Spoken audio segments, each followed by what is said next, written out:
যদি যুদ্ধের সংখ্যায় 1,10,000 হয়, 30 লাখ মারা যাবে কোথেকে? জনগণ নারী কি এতগুলি মারা হয় নাই? কারণ তারা চেয়েছে বাংলাদেশের জনগণকে বিভক্ত করে ধর্ম থেকে তাদেরকে বের করে নিয়ে আসা, এখানে নাস্তিকতা প্রতিষ্ঠা করা। এর অর্থ হলো তারা যুদ্ধে অংশগ্রহণ করে নেই। তারা ক্যালকাটায় বসে হেমা মালিনীর নাচ দেখেছে, সিনেমা দেখেছে, হিন্দি ফিল্ম দেখেছে। আমাদের 11টা সেক্টর ছিল, একটা সেক্টরে ম্যাক্সিমাম 10,000 লোক ছিল যোদ্ধা। 11টা সেক্টরে কত হয়? 1,10,000 হয়, তাহলে 30 লক্ষ মারা যাবে কোথেকে আমাকে বলেন? আর নিরপরাধ লোককে কজনকে তারা হত্যা করেছে? হয়তো 5,000 হইতে পারে, 10,000 হইতে পারে। শেখ মুজিব পাকিস্তান জেল থেকে ছাড়া পাওয়ার পরে গেল কোথায়? ব্রিটেনে গেল, ইউকেতে, লন্ডনে গেল। লন্ডনে গিয়ে ওখানে আমাদের খুব প্রসিদ্ধ একজন সাংবাদিক সিরাজুল ইসলাম, বিবিসির, ওনার সাথে তার প্রথম দেখা হয়। তিনি তখন সিরাজুল ইসলামকে জিজ্ঞাসা করছেন যে, সিরাজ, সবাই আমাকে এক্সেলেন্সি বলতেছে কেন? বলছে, তখন উনি ওনাকে সম্বোধন করলেন বঙ্গবন্ধু হিসেবে। বলে, বঙ্গবন্ধু, আপনি জানেন না বাংলাদেশ স্বাধীন হয়ে গেছে? বল, তাই নাকি? কখন হয়েছে বলো তো? সিরাজের কাছ থেকে তিনি লন্ডনে বসে জানতে পারলেন যে বাংলাদেশ স্বাধীন হয়েছে। তখন সিরাজের কাছে জিজ্ঞাসা করেছিল, এখানে কি কি হয়েছে বলো? বলছে, শুনেছি 3 লাখের মতো লোক শহীদ হয়েছে। তো 3 লাখকে উনি ইংরেজিতে 3 মিলিয়ন বলে ফেলছিলেন। এটাই সিরাজুল ইসলামের বইতে লেখা আছে। আমাদের 11টা সেক্টর ছিল, একটা সেক্টরে ম্যাক্সিমাম খুব বেশি ধরি 10,000 লোক ছিল যোদ্ধা। তাহলে 10,000 হলে 11টা সেক্টরে কত হয়? 1,10,000 হয়, তাহলে 30 লক্ষ মারা যাবে কোথেকে আমাকে বলেন? যদি যুদ্ধের সংখ্যায় 1,10,000 হয়, 30 লাখ মারা যাবে কোথেকে? জনগণ নারী কি এতগুলি মারা হয় নাই? আপনার তথ্য তো আছে, তথ্য ছাড়া তো না। 30 লক্ষ লোক কি সোজা কথা বলতেছেন আপনি? 30 লক্ষ লোক তো বিশাল একটা ব্যাপার। হয়তো 10,000 হইতে পারে, 15,000 হইতে পারে, 20,000 হইতে পারে, কিন্তু 30 লক্ষ তো হইতে পারে না। কিন্তু স্যার, 30 লক্ষ লোক শহীদ হয় না, এটার আসলে যুক্তি কি? হয় না এর পেছনে গল্প? আপনাকে তো যুক্তি তো দিলাম, আপনাকে আর কিভাবে বলবো? যুদ্ধের সংখ্যা ছিল 1,20,000-এর বেশি না, 1,10,000-এর বেশি না, তাহলে এত লোক মারা যাবে কোত্থেকে যুদ্ধে? আর নিরপরাধ লোককে কজনকে তারা হত্যা করেছে? হয়তো 5,000 হইতে পারে, 10,000 হইতে পারে, লক্ষ লক্ষ লোককে তো হত্যা করে নাই। এটা হলো ভারতের বয়ান, শেখ মুজিবের বয়ান, শেখ হাসিনার বয়ান, বাংলাদেশের জনগণকে বিভক্ত করার জন্য। কারণ তারা চেয়েছে বাংলাদেশের জনগণকে বিভক্ত করে ধর্ম থেকে তাদেরকে বের করে নিয়ে আসা, এখানে নাস্তিকতা প্রতিষ্ঠা করা। নাস্তিকতা প্রতিষ্ঠা করতে পারলে তাহলে হিন্দুদের লাভ হইতো। ভারতের কারা আজকে লাভবান? হাসিনার আমলে কারা লাভবান হয়েছে? ভারত লাভবান হয়েছে, বাংলাদেশকে বিক্রি করে খেয়েছে, বাংলাদেশকে এগিয়ে যেতে দেয় নাই।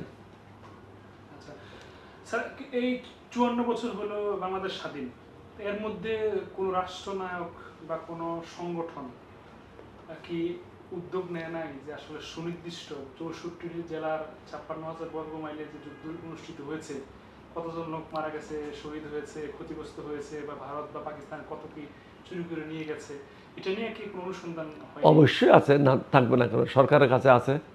আমার মনে হয় এখন বাংলাদেশের সমস্যা অন্যগুলি। আপনি 1971-এ চিপে খেলে ইকুর মতো কোনো লাভ হবে না। এখন জাতির সামনে যে সমস্যাগুলি আছে, এটার থেকে কীভাবে উত্তরণ হবেন, এগুলি নিয়ে আমরা আলোচনা করেছি। এটার মধ্যে আমরা সীমাবদ্ধ থাকি। তারপর আরেকটা প্রশ্ন হচ্ছে যে, মানলাম যে শহীদের সংখ্যা নিয়ে বিভ্রান্ত, আমরা ওটা জানতে চাই না, অসুবিধা নাই, কিন্তু বর্তমানে মুক্তিযুদ্ধ নিয়ে ভুয়া মুক্তিযুদ্ধের তালিকা হচ্ছে, ওটা হবে না কেন? হাসিনা কি করেছে? তাদের দলে যারা 5 বছরের ছেলে ছিল তাদেরকেও মুক্তিযুদ্ধ করেছে, যারা লন্ডনে ছিল তাদেরকেও মুক্তিযুদ্ধ করেছে, যারা রিফিউজি ক্যাম্পে ছিল তাদেরকেও মুক্তিযুদ্ধ করেছে, যারা আমেরিকাতে ছিল তারাও মুক্তিযুদ্ধ করেছে। মুক্তিযুদ্ধ মানে কি? যারা অস্ত্র নিয়ে সম্মুখ যুদ্ধে অংশগ্রহণ করেছে তারাই মুক্তিযোদ্ধা। ওই রকম মুক্তিযুদ্ধ যদি হয়, বাংলাদেশের যখন 9 কোটি লোক ভিতরে কষ্ট করেছে তারাও তো মুক্তিযোদ্ধা। আপনি যদি লন্ডনে বসে মুক্তিযোদ্ধা হতে পারেন, তাহলে আরেকজন লোক যশোরে বসে যে কষ্টের জীবন যাপন করেছে, লন্ডনে তার কোনো কষ্ট হয় নাই, আমেরিকাতে তার কোনো কষ্ট হয় নাই, বা অন্য দেশে যারা ছিল তাদের কোনো কষ্ট হয় নাই, কিন্তু বাংলাদেশে যারা ছিল তারা তো বিভিন্ন সময় পাকিস্তানিদের হাতে নিগৃহীত হয়েছে। সুতরাং তাদেরকেও মুক্তিযুদ্ধ বলতে হবে। মুক্তিযুদ্ধের সংজ্ঞাটা আপনাকে বুঝতে হবে। যারা অস্ত্র হাতে নিয়ে পাকিস্তানের বিরুদ্ধে সম্মুখ যুদ্ধে অংশগ্রহণ করেছে অথবা মুক্তিযোদ্ধাদের সাথে থেকে যুদ্ধে অংশগ্রহণ করেছে। এছাড়া তো বাকিরা মুক্তিযোদ্ধা না, আপনি তাদেরকে সহযোগী বলতে পারেন, but they are not freedom fighters. Hasina তো সবগুলি একাকার করে দিয়েছে, তার দলের লোকজনকে ভাতা দেওয়ার জন্য এটা ঠিক করেছে। আমি তো মুক্তিযুদ্ধ মন্ত্রী যে আছে তাকে অনুরোধ করেছি, আপনি এগুলো সব কাটশিট করেন, কাটশিট করে 30-40 হাজারের মধ্যে নিয়ে আসেন। জাতির সম্পদ এভাবে নষ্ট করা ঠিক হবে না। গরিব মানুষেরা খাইতে পায় না, আর শেখ মুজিবের সন্তানেরা মুক্তিযোদ্ধা ভাতা পাবে, এটা তো ঠিক না। স্যার, আমার প্রশ্নটা যদি ভুল হয় আমি ক্ষমা চেয়ে নিব বা ক্ষমা চাচ্ছি। সেটা হচ্ছে, মুক্তিযুদ্ধের চেতনার দল বলা হয় আওয়ামী লীগকে। তারা দাবি করছে তারা স্বাধীন করছে দেশ, শেখ হাসিনার বাপের দেশ তারা বলছেন, বা আওয়ামী দোসরা বলে যে আওয়ামী লীগ স্বাধীন করছে।